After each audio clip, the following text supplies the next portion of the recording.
नमस्कार, सवाल इंडिया का में आपका स्वागत है। मैं हूं संकेत उपाध्याय। शिवलिंग की कार्बन डेटिंग पर फैसला टल गया है। ज्ञानवापी मामले में वाराणसी की अदालत ने अपना फैसला टाल दिया है।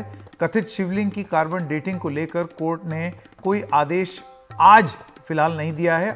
अब 11 अक्टूबर को फिर से सुनवाई होगी। 5 में से 4 पक्षकारों ने कथित शिवलिंग की भारतीय पुरातत्व सर्वेक्षण विभाग यानी कि आर्कियोलॉजिकल सर्वे ऑफ इंडिया से वैज्ञानिक जांच कराने की मांग की थी। 29 सितंबर को कोर्ट ने इस मामले में फैसला सुरक्षित रख लिया था। मस्जिद पक्ष की दलील है वहां शिवलिंग नहीं, फव्वारा है।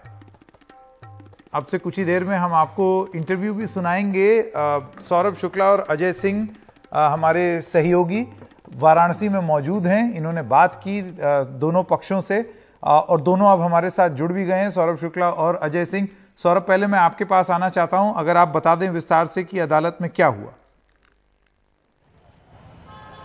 बिल्कुल संकेत, देखिए जैसे आपने बताया कि तमाम चीज़ों को लेकर के, और पिछली बार 12 तारीख को यह फैसला हुआ था। कोर्ट ने याचिका खारिज की थी मस्जिद पक्ष की कि उन्होंने कहा था कि ये याचिका सुने जाने योग्य नहीं है, जो कि हर रोज़ श्रृंगार गौरी मंदिर में पूजा अर्चना करने की, क्योंकि ये प्लेसेस ऑफ वर्शिप एक्ट 1991 का उल्लंघन है। कोर्ट ने वो याचिका खारिज कर दी। कोर्ट ने बोला बिल्कुल ये ना ही जो ये श्रृंगार गौरी का हिस्सा है, ना ही वो वक्फ एक्ट के अंदर आता है, ना ही प्लेसेस ऑफ वर्शिप एक्ट के आता है, तो इसलिए ये याचिका सुनी जाएगी। अब ये बात हम इसलिए बता रहे हैं संकेत, क्योंकि आज कोर्ट में जब सुनवाई लगा कि ये जजमेंट आएगा, क्योंकि फिर उसके बाद हिंदू पक्ष ने 22 सितंबर को ये कहा कि वो चाहते हैं कि कार्बन डेटिंग या फिर दूसरे तरीके से ये सर्वेक्षण करा करके पहचाना जाए, जांचा जाए कि ये शिवलिंग कितना पुरानी है, उसकी आयु क्या है, संरचना क्या है। लेकिन आज कोर्ट में जब लगा कि फैसला आएगा तो कोर्ट ने कुछ तकनीकी जानकारियां मांगी, बिंदु मांगे। संकेत, जब ये याचिका अप्रैल 2021 में इन 5 महिलाओं ने दायर की थी, तो उसमें शिवलिंग जो बाद में वजू खाना में मिला, जिसको शिवलिंग कहते हैं, फव्वारा कहते हैं, तब ये तो पिक्चर में था नहीं।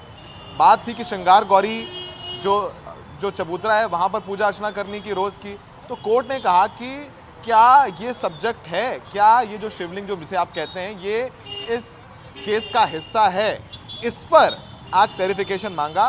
तो जो हिंदू पक्ष के वकील हैं संकेत, उन्होंने कहा कि बिल्कुल ये हिस्सा है, क्योंकि उन्होंने अपनी जब पिटीशन फाइल की थी तो उसमें साफ तौर पर अप्रैल 2021 में लिखा था कि दृश्य और अदृश्य देवता, तो उस समय दृश्य तो थे नहीं शिव। अब शिवलिंग जब पानी घटाया गया वजू खाने का, तो शिवलिंग बाहर आ गए, तो जो अदृश्य थे वो दृश्य हो गए। इसलिए ये जो शिवलिंग है कथित तौर पर ये पूरी तरीके से इस केस का हिस्सा है, और कोर्ट के पास पूरी शक्ति है कि वो आदेश दे करके इस कथित शिवलिंग की कार्बन डेटिंग नहीं तो दूसरे तरीके से वैज्ञानिक जांच करा सकती है। तो ये कोर्ट में हिंदू पक्ष ने कहा। इस पर जो इंतजामिया पक्ष है उन्होंने कहा कि वो आज दलीलों को लेकर के तैयारी करके नहीं आए हैं, क्योंकि उनको लगा कि आज फैसला होगा। उन्होंने वक्त मांगा। इस पर 11 तारीख मुकर्रर कर दी गई है संकेत, यानी 11 यानी मंगलवार को जो इंतजामिया पक्ष है वो अपनी दलीलें कोर्ट में रखेगा। और उनका जो कहना है बड़ा इंटरेस्टिंग है, वो बातचीत हम थोड़ी देर में सुनवाएंगे भी अपने दर्शकों को। जो इंतजामिया पक्ष है उनका कहना है कि ये फव्वारा है, वो पहले से कहते ही आ रहे हैं। वो कह रहे हैं कि अगर आप कह रहे हैं कार्बन डेटिंग कराना है तो एक बहुत लंबा प्रोसेस है, और कार्बन डेटिंग पत्थर की हो सकती है, इसको लेकर बड़ा संशय है, क्योंकि जो चीज़ कभी जीवित रही हो, जैसे लकड़ी की कार्बन डेटिंग हो सकती है, जो जीवाश्म होते हैं उनकी कार्बन डेटिंग हो सकती है, कोयले की हो सकती है, लेकिन पत्थर की मुश्किल होता है। तो एक बहुत टिपिकल प्रक्रिया है। इससे बेहतर है कि आप जिसको आप शिवलिंग कह रहे हैं और हम फव्वारा कहते हैं, उसको आप तोड़ दीजिए, आप तोड़ के देख लीजिए उसमें क्या है। उन्होंने ये ऑन रिकॉर्ड हमसे बातचीत में कहा है। लेकिन जो हिंदू पक्ष है उनका कहना है कि वो जो सर्वे चाहते हैं, वैज्ञानिक सर्वेक्षण चाहते हैं, वो चाहते हैं कि बिना शिवलिंग को नुकसान पहुंचाएं। ऐसा अब इसलिए ये कह रहे हैं क्योंकि जो 5 याचिकाकर्ता हैं संकेत, राखी सिंह, मंजू व्यास, रेखा, सीता और लक्ष्मी, उनमें से राखी सिंह अब नाराज हो गई हैं। उनका कहना है कि जो कार्बन डेटिंग या फिर वैज्ञानिक सर्वेक्षण की बात कर रहे हैं इसको नहीं कराया जाना चाहिए, क्योंकि अगर ये होता है तो ये जो शिवलिंग है वो खंडित हो जाएगी। उससे जो करोड़ों हिंदू हैं देश भर में या विश्व में, उनकी आस्था को ठेस पहुंचेगी। तो ये उनकी दलील है। तो अब राखी सिंह को ये चारों महिलाएं कह रही हैं गद्दार हैं और राखी सिंह कह रही हैं चारों महिलाएं गद्दार हैं, क्योंकि मुस्लिम पक्ष तो चाहता है कि सर्वे कराया जाए तो तोड़फोड़ हो जाए। अब उस पर थोड़ा क्लेरिफिकेशन कर रहे हैं वकील चारों महिलाओं को, कह रहे नहीं हम चाहते हैं बिना क्षति पहुंचाए, बिना कोई नुकसान पहुंचाए ये जांच कराई जाए। तो आज कोर्ट में ये कुछ हुआ। अब 11 तारीख को जो इंतजामिया पक्ष है वो अपनी दलीलें कोर्ट में रखेंगे। ठीक, अजय सिंह मैं आपके पास आना चाहता हूं। आपने पक्षकारों से बात भी की, बताना चाहेंगे उन्होंने क्या क्या बोला? संकेत, देखिए जो बात है इसमें जो मूल बात है, जो जिस तरीके से सौरभ बता रहे थे कि जो जिस समय ये शिवलिंग मिला, जो मूल वाद है वो मां श्रृंगार गौरी के नित्य दर्शन पूजन को लेकर के किया गया था।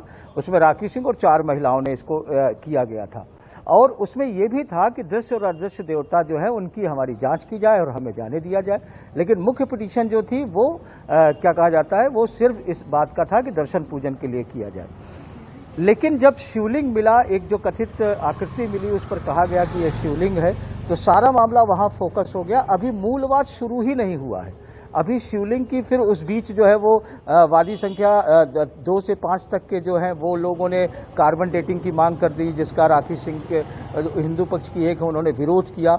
और उनका जो विरोध का प्ली था, एक तो ये था कि उससे नुकसान होगा कार्बन डेटिंग से, दूसरा उनका जो प्ली था कि जो शिवलिंग है वो आर्किटेक्ट का मसला है, किसी कार्बन डेटिंग का नहीं है। किसी पत्थर का हम मान भी ले कि अगर वो 50,000 साल पुराना है या 5 लाख साल पुराना है, तो कैसे सिद्ध होगा कि वो शिवलिंग है या फव्वारा है? ये तो आर्किटेक्ट है ना। नर्मदा के नदी से अगर शिवलिंग निकलता है, कोई पत्थर निकलता है, तो आकृति से जाना जाता है। मिट्टी का पार्थिव शिवलिंग हम बनाते हैं, गोबर का शिवलिंग हम बनाते हैं, तो अगर उसके आकार प्रकार से हम जानते हैं कि शिवलिंग है, इसलिए उसकी कार्बन डेटिंग नहीं होना चाहिए। ये राखी सिंह के तरफ के वकीलों की जो दलील थी। तो आज जो है अदालत ने जो है इस पर जो है उन्होंने यही चीज मांगा, उनसे पूछा कि क्या हम इसमें ये जो है मूलवाद का विषय है या नहीं है जो आपने कार्बन डेटिंग मांगा है, और दूसरा क्या मैं इस पर कोई टिप्पणी कर सकता हूं या नहीं कर सकता हूं। तो इस पर जो है वो विष्णु जैन जो है वादी संख्या 2 से 5 के, उन्होंने अदालत में कहा कि आप बिल्कुल इसको वो कर सकते हैं, और ये चूंकि दृश्य और अदृश्य देवता की हमने बात की थी, इसलिए जो है वो आप जो है इसको ये मूलवाद का हिस्सा है। अंजुमन इंतजामिया मसाजिद कमेटी ने कहा कि हम तो इसके लिए तैयारी होकर नहीं आए थे, आप एक नई तरीके की बात शुरू हो गई है, तो हमको इसके लिए वक्त दिया जाना चाहिए, क्योंकि हम तो ऑर्डर सुनने आए थे आज, जो हम लोगों ने पूरी बहस पूरी की थी कार्बन डेटिंग को लेकर के, तो इसके लिए हमें वक्त दिया जाए। तो उन्होंने फिर अदालत ने उन्हें 11 तारीख का वक्त दिया है कि आप इस पर जो है अपना जो है वो जवाब दाखिल करें, और उसके बाद सुनने के बाद फिर ये फैसला होगा कि इसकी कार्बन डेटिंग की जाएगी या ASI से किया जाएगा या पुरातात्विक सर्वे किया जाएगा या कोई जांच कमेटी बैठेगी।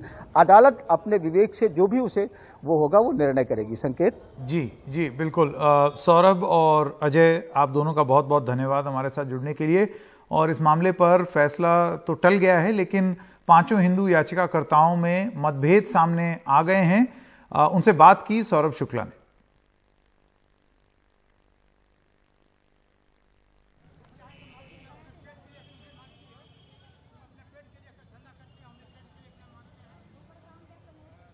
बात करते हैं वो चारों जो महिलाएं हैं हमारे साथ, रेखा जी, मंजू जी, लक्ष्मी जी और सीता जी।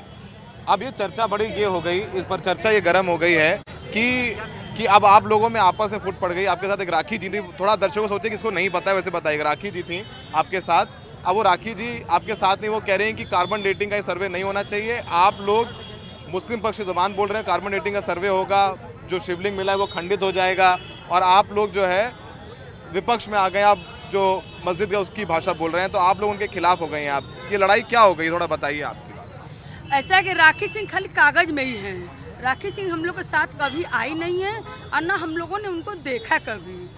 और रही बात कि हम लोग उन लोग से अलग नहीं, वो हम लोग से अलग हो गई हैं, हम लोग उनसे अलग नहीं है, वो अलग हो गई हैं।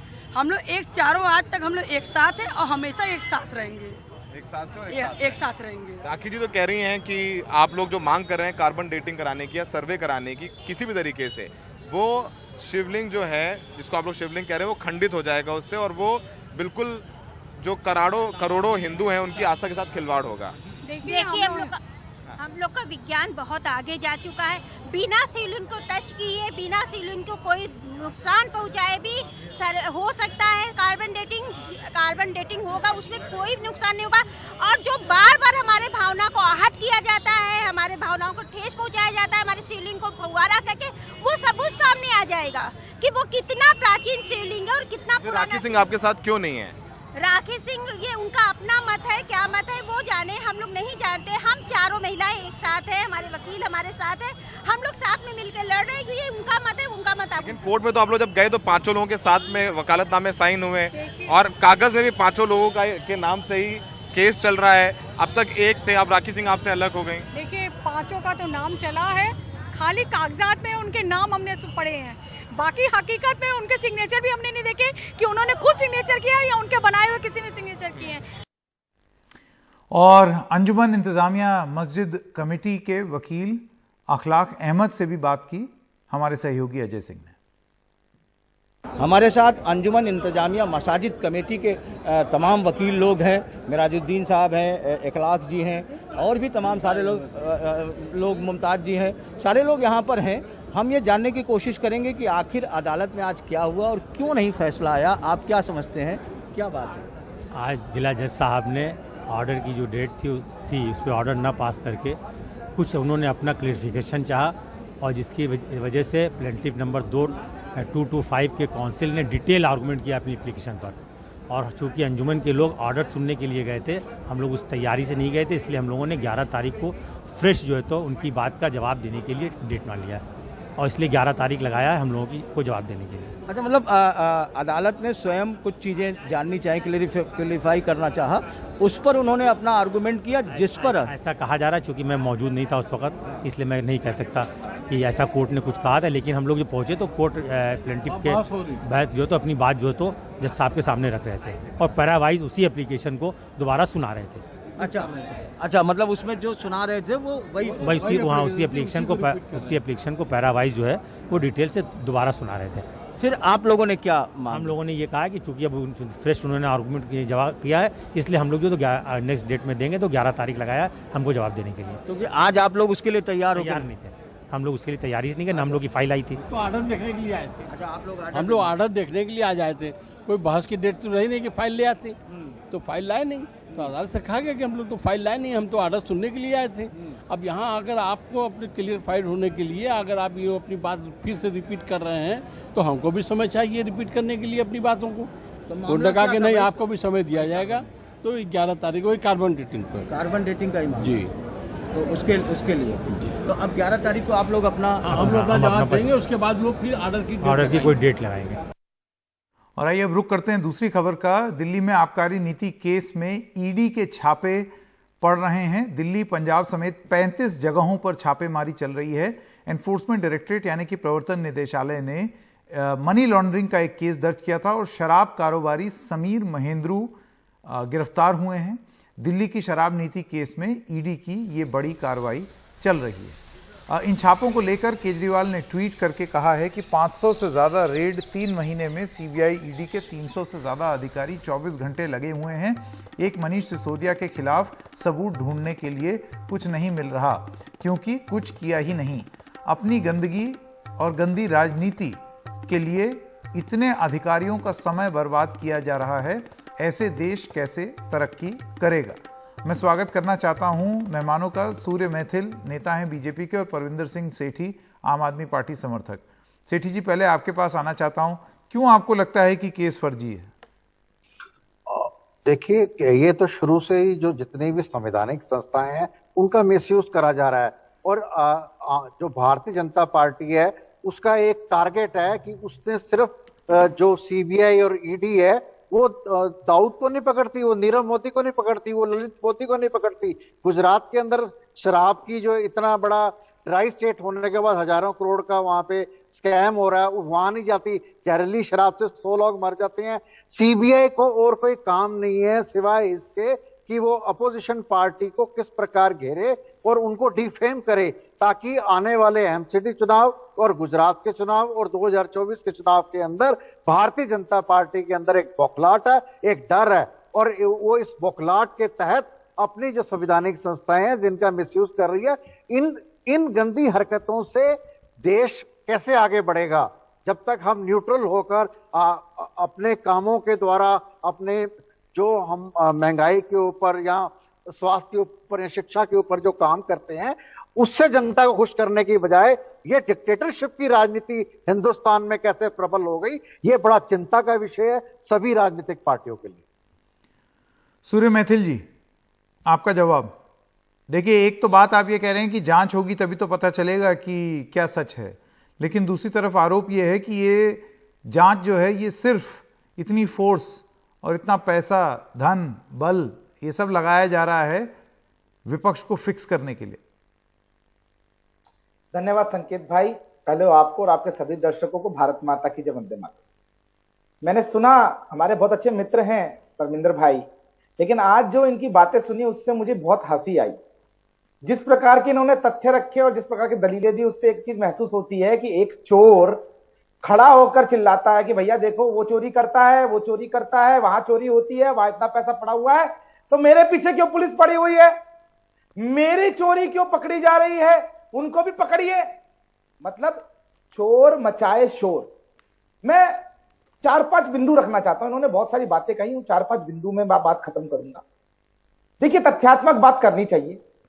कोरोना काल के अंदर बैकडोर से 144 करोड़ रुपया अपने मित्रों को वेव ऑफ कर दिया गया। उसके अलावा दिल्ली के अंदर खाओगली, इंडो स्पिरिट और आपका एक और कंपनी है, उनको इन्होंने मंगूटा, उनको इन्होंने ठेके दिए हैं सिर्फ, और उसमें तो खाओगली तो ब्लैक लिस्टेड भी है।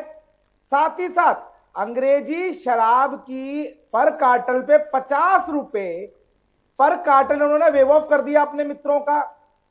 उसके अलावा 36 करोड़ रुपया एयरपोर्ट जोन के अंदर बिगर लीगल कार्रवाई पूरी हुए, नॉर्म्स पूरे हुए, उन्होंने सिक्योरिटी वापस कर दी। क्या जल्दी थी भाई।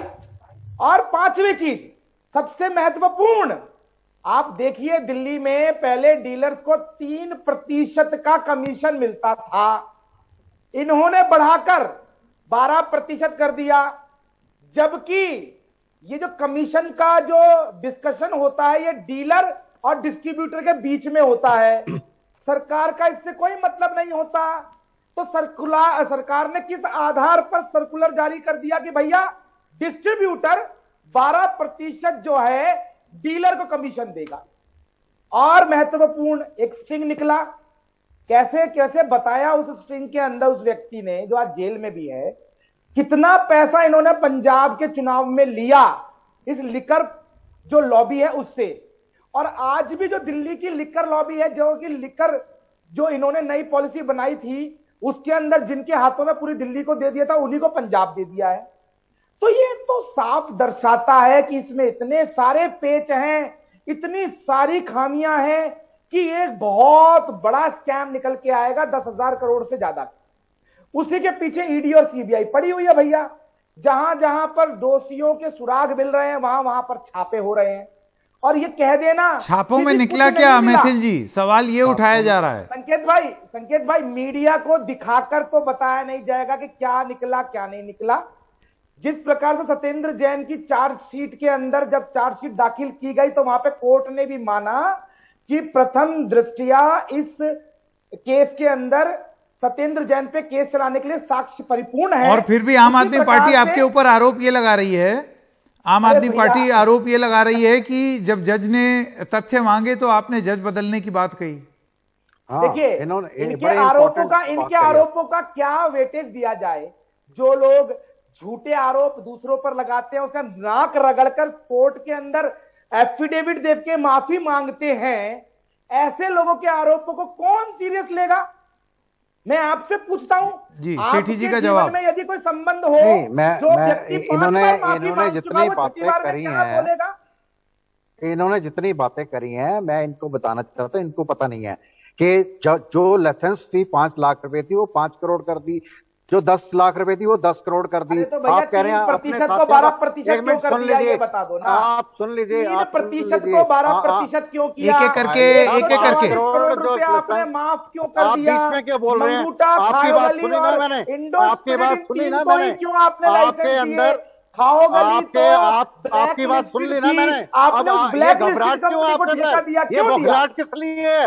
भारतीय जनता पार्टी के प्रवक्ता यही कमी है, उसको सिखा के भेजा जाता है कि हमारे पास कोई कंटेंट नहीं है, हमने सिर्फ चिल्लाना है, हमने सिर्फ चिल्लाना है। ये भारतीय जनता पार्टी के प्रवक्ता को बताया जाता है, सीबीआई भारतीय जनता पार्टी को रिपोर्ट करती है। आप जिस तरह से बात कर रहे हैं, आप अपने समय में भी बोलेंगे, दूसरे के समय में भी बोलेंगे, इस तरह तो डिबेट नहीं हो सकती। माफ कर दिया, ऐसे बहस नहीं हो सकती, ऐसे बहस नहीं हो सकती, ऐसे बहस नहीं हो सकती। डिबेट नहीं हो सकती सर। ये भारतीय जनता पार्टी के प्रवक्ता को सिखाया जाता है कि हमारे पास कोई कंटेंट नहीं है। जब कोई कंटेंट बोले, कोई डिबेट करे तो उसके बीच में बोलो, अपने समय में भी बोलो, दूसरे के समय में भी बोलो। आपने कोरोना काल के अंदर, आप मेरी बात सुनो ना, आप घबरा कर रहे हो, इतने बुखलाए क्यों हुए हो? भारतीय 500 रेड पड़ी। अच्छा, मुझे यहाँ पर बीच में आना पड़ेगा। ऐसे एक एक करके आप अगर नहीं बोलेंगे तो दर्शकों को समझ में नहीं आएगा। एक एक करके अपनी बात पहले आप बोलें सूर्य मैथिल जी, उसके बाद जवाब लूंगा। एक के ऊपर एक मत बोलिएगा प्लीज।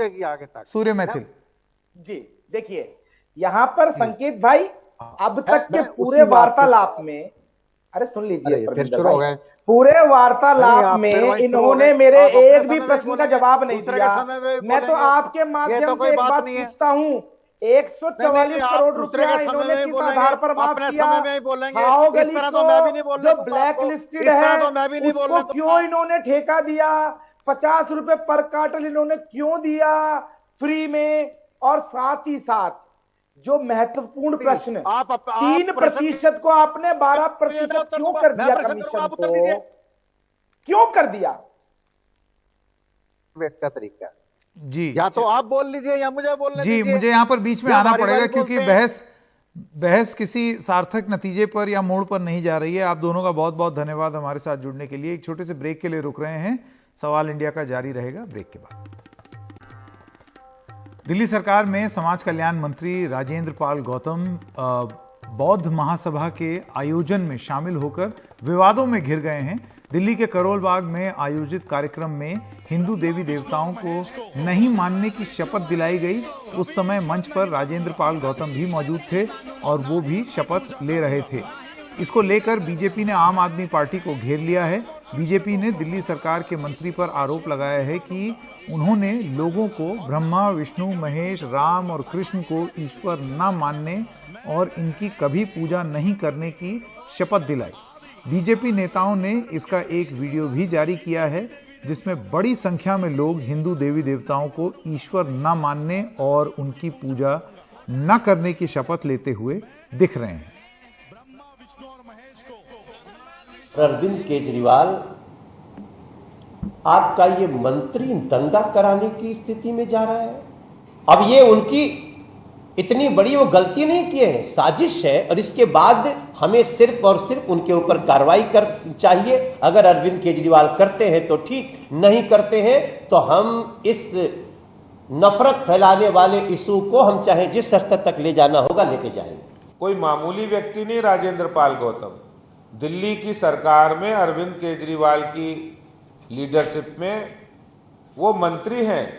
वो यहाँ हिंदू देवी देवताओं के प्रति जो असम्मान और अपमान जो उन्होंने किया है ये बिल्कुल भी अक्षम्य है। अरविंद केजरीवाल अगर वास्तव में अपने आप को सेकुलर मानते हैं तो अरविंद केजरीवाल जी 24 घंटे के अंदर गौतम जी को बर्खास्त करिए आप। और वहीं राजेंद्र पाल गौतम ने इस पूरे विवाद पर सफाई दी है।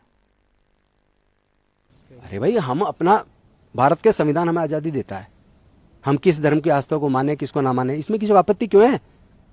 उन्हें मुकदमा दर्ज करना कराएं, वो कर क्या सकते हैं, झूठे केस बना सकते हैं, जेल में डाल सकते हैं, उसके तो हम तैयार हैं। क्योंकि बीजेपी की जमीन खिसक रही है, आम आदमी पार्टी से बीजेपी डरती है, क्योंकि आम आदमी पार्टी ने गरीब लोगों के लिए, आम आदमी के लिए काम किया है। वो शिक्षा की बात करने वाला पहला कोई अगर मुख्यमंत्री तो अरविंद केजरीवाल है।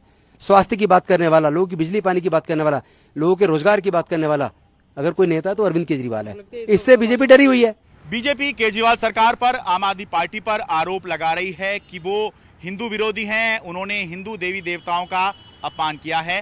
केजरीवाल सरकार के मंत्री राजेंद्र पाल गौतम का एक वीडियो वायरल हो रहा है जिसमें वो एक शपथ ग्रहण समारोह में दिखाई दे रहे हैं और इसमें ये कहा जा रहा है कि हम हिंदू देवी देवताओं को नहीं मानते, ब्रह्मा विष्णु महेश को नहीं मानते, गौरी गणेश को नहीं मानते हैं। तो इसके आधार पर बीजेपी आरोप लगा रही है कि केजरीवाल सरकार जो है, आम आदमी पार्टी जो है, वो हिंदू विरोधी है। जो वीडियो वायरल हो रहा है वो सही है। ये वीडियो 5 अक्टूबर का है, जिसमें केजरीवाल सरकार के मंत्री राजेंद्र पाल गौतम एक धम्म दीक्षा समारोह में शिरकत करते हुए दिखाई दे रहे हैं। राजेंद्र पाल गौतम का कहना है कि इसमें उन्होंने कुछ भी गलत नहीं किया है। दरअसल 14 अक्टूबर 1956 को जब बाबा साहब भीमराव अंबेडकर ने हिंदू धर्म का त्याग किया, इस वजह से कि हिंदू धर्म में उनके साथ अत्याचार हो रहा था, भेदभाव हो रहा था, तो उसके चलते हिंदू धर्म का उन्होंने त्याग किया और बौद्ध धर्म उन्होंने अपनाया। तो उस समय उन्होंने 22 प्रतिज्ञाएं दिलवाई थी और उन्हीं 22 प्रतिज्ञाओं को जो है हर साल जो है दशहरे पर प्रोग्राम होता है, तो उसमें उन्हीं 22 प्रतिज्ञाओं को जो है दिलवाया जाता है। और इसमें भी ये जो इवेंट था, इसमें भी उन्होंने इन्हीं 22 प्रतिज्ञाओं को दोहराया है। राजेंद्र पाल गौतम का कहना है कि इस समारोह के अंदर वो लोग भी थे जो बौद्ध धर्म में नए शामिल हो रहे थे और पुराने जो बौद्ध धर्म लोग स्वीकार कर चुके हैं वो भी इस कार्यक्रम में थे। और ये जो है इस तरह का कार्यक्रम जो है 1956 से ही चला आ रहा है, जब से बाबा साहब अंबेडकर ने 22 प्रतिज्ञाएं जो हैं करवाई थी एक समारोह के अंदर। 14 अक्टूबर 1956 की बात कर रहे हैं। अब सवाल यह है कि क्या ये जो दावा वो कर रहे हैं इन 22 प्रतिज्ञाओं वाला, क्या ये सही है? तो हाँ, ये बात सही है कि 14 अक्टूबर 1956 को जब बाबा साहब अंबेडकर ने हिंदू धर्म छोड़ा और बौद्ध धर्म जो है स्वीकार किया, क्योंकि उनका कहना था कि हिंदू धर्म में जो है वो उनके साथ भेदभाव हो रहा है और सही तरीके से जो है ट्रीटमेंट नहीं किया जा रहा है दलितों का, तो तब उन्होंने जो है बौद्ध धर्म स्वीकार किया था और 22 उनकी प्रतिज्ञाएं जो हैं वो बड़ी प्रसिद्ध हैं। नारकोटिक्स कंट्रोल ब्यूरो ने मुंबई की एक गोदाम से 50 किलो एमडी ड्रग बरामद की है।